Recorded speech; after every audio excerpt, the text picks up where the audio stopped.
ben derdimi rakıya döksün.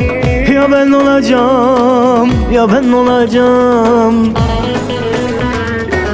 Bugün ben derdimi rakıya döksün. Ya ben olacağım, ya ben olacağım. İçip içip de kafayı buldum.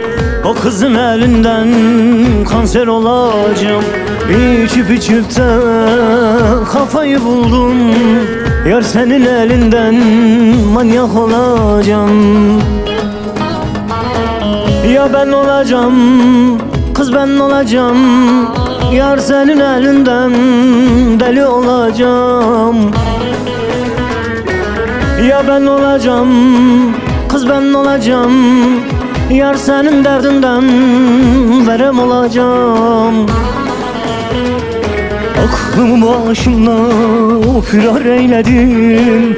O kızın elinden kanser olacağım. Aklımı başımdan firar eyledim.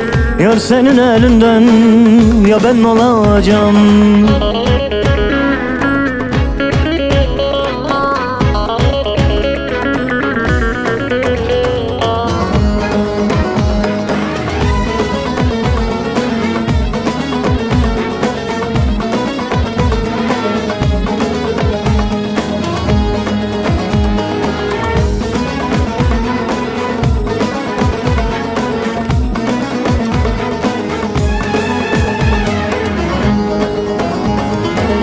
Şerbet senin olsun, zehrim benim. Senden başkasına nasıl yar derim?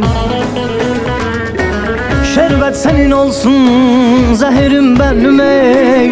Senden başkasına nasıl yar derim?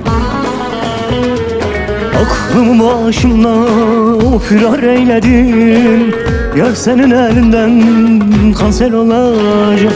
Aklımı başımdan firar eyledim. Yar senin elinden ya ben olacağım.